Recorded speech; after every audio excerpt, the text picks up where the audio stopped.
پیارے آقا صلی اللہ علیہ وسلم کے پیارے دیوانوں، جیسا لہجہ دوسروں کے ساتھ ہوتا ہے ویسا ہی لہجہ والدین کے ساتھ ہوتا ہے۔ یہ آثار قیامت میں سے ایک اثر ہے، یہ قیامت کی نشانیوں میں سے ایک نشانی ہے۔ میرے پیارے آقا علیہ الصلوۃ والتسلیم کے پیارے دیوانوں، ماں اپنے آقا کو پیدا کرے گی، ماں اپنے آقا کو جنے گی۔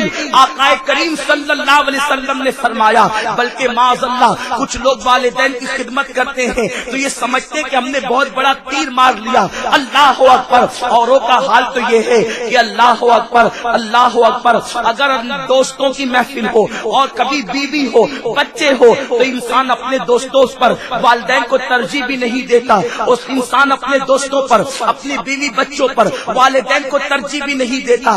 حالات یہ ہیں کہ معاذ اللہ اگر والدین بوڑھے ہو جائیں تو انہیں گھر کا کچرا سمجھا جاتا ہے، انہیں معاذ اللہ اسی طریقے سے غیر ضروری سمجھ کر کے گھر میں رکھا جاتا ہے۔ کتنے وہ لوگ ہیں جو خالص لوجہ اللہ ماں باپ کی خدمت کرتے ہیں۔ لوگوں کا حال تو یہ ہے، چلو بوڑھے ماں باپ کی خدمت کر لو، اگر خدمت نہیں کریں گے تو دنیا کیا کہے گی، دنیا تانا دے گی۔ دنیا کے تانے سے بچنے کے لیے آج لوگ ماں باپ کی خدمت کرتے ہیں۔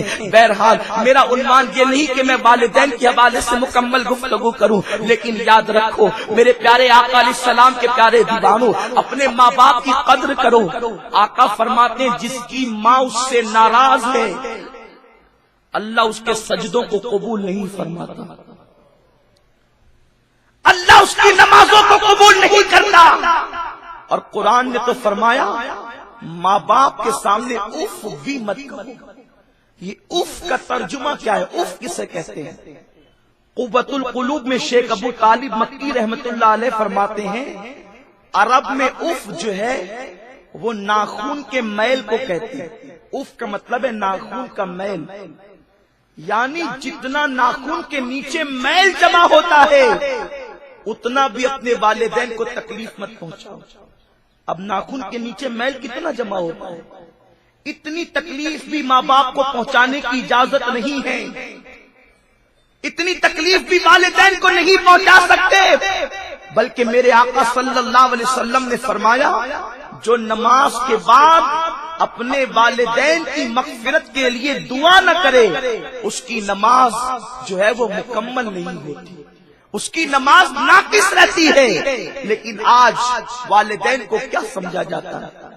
قیامت کی نشانیوں میں سے ایک نشانی میرے آقا صلی اللہ علیہ وسلم نے یہ بھی بیان فرمائی کہ ایک انسان اپنے دوستوں کو زیادہ چاہے گا اور اپنے باپ سے محبت کم کرے گا، دوستوں سے زیادہ باپ سے محبت نہیں کر سکے گا۔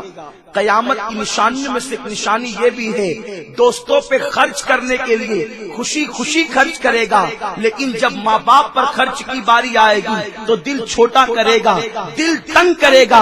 آج آپ دیکھ لیں قیامت کتنی قریب ہے۔ قیامت کی یہ نشانی آج ہمارے معاشرے میں ظاہر ہے کہ جب کبھی اللہ اکبر پکنک کا معاملہ ہو، دوستوں کی محفل کا معاملہ ہو، یاروں کی محفل کا معاملہ ہو، ہزاروں روپے دوستوں کی پکنک پر خرچ کر دی جاتی ہے، لیکن اگر بوڑھے ماں باپ بڑھاپے میں بیمار ہو جائیں اور بچے سے خرچ طلب کریں، بیٹا ہم بیمار ہو گئے ہیں ہماری مدد تو کرو، اچھے ڈاکٹر سے ہمارا معائنہ تو کرواؤ، تو بیٹا کہتا ہے بس کیجئے، بڑھاپے میں آپ کو کتنے پیسے لگتے ہیں، میں آپ کے پیچھے خرچ کرتے کرتے تھک چکا ہوں۔ میرے پیارے آقا صلی اللہ علیہ وسلم کے پیارے دیوانوں، یہ قیامت کی نشانیوں میں سے ایک نشانی ہے کہ لوگ اپنے دوستوں پہ خرچ کریں گے اور ماں باپ پر خرچ کرنے میں دل چھوٹا کریں گے۔ آج یہ نشانی بھی ظاہر ہو گئی، نام بڑا کرنے کے لیے، دوستوں میں جھوٹی عزت بنانے کے لیے انسان ہزاروں روپے خرچ کرتا ہے۔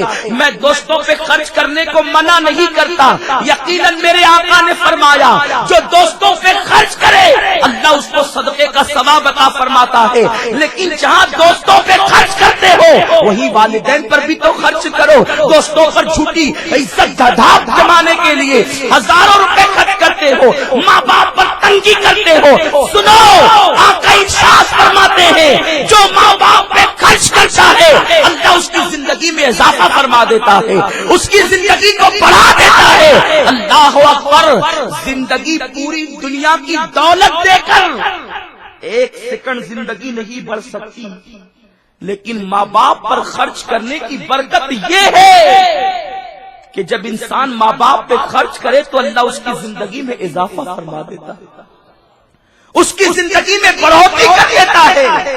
میرے آقا صلی اللہ علیہ وسلم فرماتے ہیں قیامت کی نشانیوں میں سے ایک نشانی یہ ہے کہ جب دوست آپس میں ملیں گے، دو مسلمان آپس میں ملیں گے، اتنے اچھے انداز سے ملیں گے، مصافحہ بھی کریں گے، گلے بھی ملیں گے، ان کے سینے ملیں گے مگر ان کے دل نہیں ملیں گے۔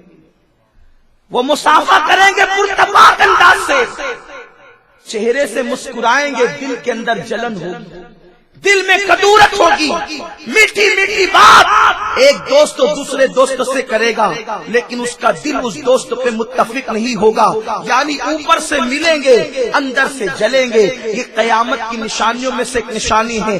آج آپ دیکھ لیجئے دوستوں کا عالم کیا ہے، ملنے والوں کی کیفیت کیا ہے۔ اللہ اکبر، سامنے ملے تو بڑی میٹھی میٹھی گفتگو، بڑی اچھی اچھی گفتگو، اور اگر وہی بندہ ہٹ جائے تو اس کے پیٹھ کے پیچھے وہ ساری باتیں کی جاتی ہے جو انسان کی حیا بھی گوارا نہیں کر سکتی۔ میرے پیارے آقا صلی اللہ علیہ وسلم کے پیارے دیوانوں، یاد رکھو اللہ کے رسول صلی اللہ علیہ وسلم نے گویا کہ ہمیں اپنے معاشرے کا آئینہ دکھا دیا۔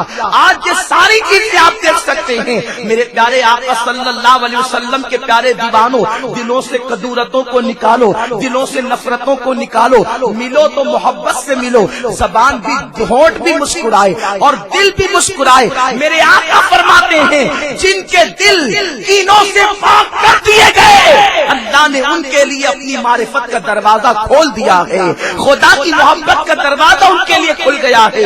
اس لیے میرے پیارے آقا صلی اللہ علیہ وسلم کے پیارے دیوانوں، دوستی کرو تو ذاتی مفاد کے لیے نہ کرو، دوستی کرو تو ذاتی فائدے کے لیے نہ کرو، دوستی کرو تو اللہ کے لیے کرو، رب تبارک و تعالیٰ کے لیے کرو۔ اس لیے کہ میرے آقا نے ارشاد فرمایا من احب للہ وابغض للہ واعطى للہ ومنع للہ فقد استکمل الایمان۔ جو اللہ کے لیے محبت کرے، اللہ کے لیے دشمنی کرے، اللہ کے لیے دے، اللہ کے لیے روک لے، اس کا ایمان اللہ مکمل فرما دیتا ہے، اس کا ایمان مکمل ہو جاتا ہے۔ میرے پیارے آقا صلی اللہ علیہ وسلم کے پیارے دیوانوں، آقا ارشاد فرماتے ہیں قیامت کی نشانیوں میں سے ایک نشانی یہ بھی ہے کہ لوگ زکوٰۃ کو تاوان سمجھنے لگیں گے، زکوٰۃ تاوان سمجھی جائے گی۔ آج لوگ زکوٰۃ کو تاوان سمجھ رہے کہ نہیں سمجھ رہے؟ اگر علماء سے فتویٰ پوچھ لیا، مسئلہ پوچھ لیا کہ زمین پر زکوٰۃ ہے کہ نہیں ہے، اور لوگ غلط مسئلہ بول دیتے ہیں کہ ٹھیک ہے زمین پہ زکوٰۃ نہیں ہے، تو لوگ رمضان شریف آنے سے پہلے پہلے زمین اور پلاٹ خرید کر کے رکھ دیتے ہیں۔ بہت سے علاقوں میں دیکھا گیا، اور جب رمضان شریف چلا جاتا ہے تو پھر پلاٹ بیچ دیتے ہیں۔ یہ کس لیے کرتے ہیں؟ صرف زکوٰۃ سے بچنے کے لیے۔ نادان، تو نے زکوٰۃ کو کیا انکم ٹیکس سمجھ رکھا ہے کہ آفیسران آنے کے بعد تو چھپا دے گا اور ان کی نگاہوں سے چھپ جائے گی، پھر چلے گئے تو پھر تو مزہ کرے گا؟ یہ زکوٰۃ اللہ کی مقرر کردہ ہے۔ تو کس نیت سے پلاٹ خرید رہا ہے تیرا رب تیری نیت کو جانتا ہے۔ تو کس نیت سے زمین خرید رہا ہے اللہ تیری نیت کو جانتا ہے۔ اگر تو نے خوشی سے زکوٰۃ نہ نکالی تو اللہ تو نکال دے گا، پھر بیماریوں میں پیسہ بھرو گے، پیسہ چوری ہوگا، پیسوں کو آگ لگے گی، بیوپاری پیسہ لے کر بھاگیں گے۔ میرے آقا نے اسی لیے تو فرمایا زکوٰۃ دو اور اپنے مال کو اللہ کے قلعے میں محفوظ کر لو۔ جو لوگ خوشی کے ساتھ زکوٰۃ دیتے ہیں وہ گویا کہ اپنے مال کو اللہ کے قلعے میں محفوظ کر لیتے ہیں۔ اس زمین پر زکوٰۃ نہیں ہے جو زمین آپ نے مکان بنانے کے لیے، فیکٹری بنانے کے لیے خریدی ہے، لیکن جس زمین کو آپ نے اپنے فائدے کے لیے کہ قیمت آئے گی تو بیچ دیں گے اور اس کے بعد قیمت بڑھ جائے گی تو بیچ دیں گے، یعنی آپ نے تجارت کی غرض سے خریدا ہے، اس زمین پر آپ کو زکات دینی پڑے گی اور آج کے بھاؤ کے حساب سے دینی پڑے گی۔ اس لیے زکات سے جی مت چراؤ میرے پیارے آقا علیہ السلام کے پیارے دیوانوں۔ آج مسلمانوں کا مال جو کبھی بیوپاری لے کر بھاگ جاتا ہے، کبھی کوئی ڈبا دیتا ہے، کبھی چوری ہو جاتا ہے، کبھی آگ لگا دیا جاتا ہے، کبھی دکانیں جلا دی جاتی ہے، اس کی وجہ یہ ہے کہ مکمل زکات ادا نہیں کرتے۔ جو لوگ مکمل زکات ادا کر لیتے ہیں، آقا علیہ السلام نے خود ضمانت عطا فرمائی، جو زکات مکمل طور پہ دیں گے ان کے مال کو آگ نہیں لگائی جا سکتی، ان کا مال چوری نہیں کیا جا سکتا، ان کا مال پانی میں تلف نہیں ہو سکتا، ان کا مال جو ہے وہ کوئی لے کر کے گبن نہیں کر سکتا۔ آج قوم مسلم کا مال جو مارکیٹ میں ضائع ہو رہا ہے وہ زکات نہ دینے کی وجہ سے، اس لیے پوری زکات نکال دیا کرو اور مکمل دیانت داری کے ساتھ نکالا کرو۔ ارے تھوڑی سی زیادہ نکال دیا کرو، کیونکہ نادانو مجھے بتاؤ تو صحیح، تمہیں زکات دینے والا بنایا کس نے؟ اگر اللہ زکات دینے والا نہ بناتا اور کسی سیٹ کے گھر پر بھیک مانگنے والا بناتا تو تم کیا کر لیتے؟ لیکن زکات دو تو صحیح۔ ایک مرتبہ ایک بہت بڑے کاروباری سے میری ملاقات ہوئی تو ان سے گفتگو ہوئی۔ میں نے ان سے کہا، انہوں نے پریشانی کہا کہ میری یہ پریشانی ہے اور لوگوں کی طرف پیسے باقی دیتے نہیں، کوئی تعویذ دیجیے۔ میں نے کہا کہ شاید آپ زکات صحیح طور پہ ادا نہیں کرتے۔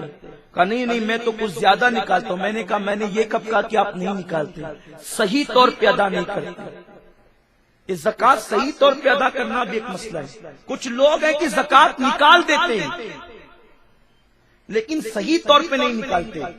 50,000 نکلتی ہے تو 75 نکال دیتے ہیں لیکن صحیح طور پر ادا نہیں کرتے۔ صحیح طور پہ ادا کرنے کا مطلب یہ ہے کہ زکات حقداروں کو دی جائے، ورنہ حال یہ ہوتا ہے کہ کچھ لوگ سیٹیاں ہوتے ہیں، مصروفیت بہت ہوتی ہے، سوچتے ہیں کہ اب بھائی جلدی سے نکالنا ہے تو جلدی سے نکال کے چھٹی پاؤ، پھر خدا جانے کہاں کہاں کے سفیر آتے ہیں اور آپ ان کو بغیر تحقیق کے زکات پکڑا دیتے ہیں۔ آپ نے غیر ذمہ دار کے ہاتھ میں زکات دی، غیر حقدار کے ہاتھ میں زکات دی، آپ کی زکات ادا نہیں ہوگی۔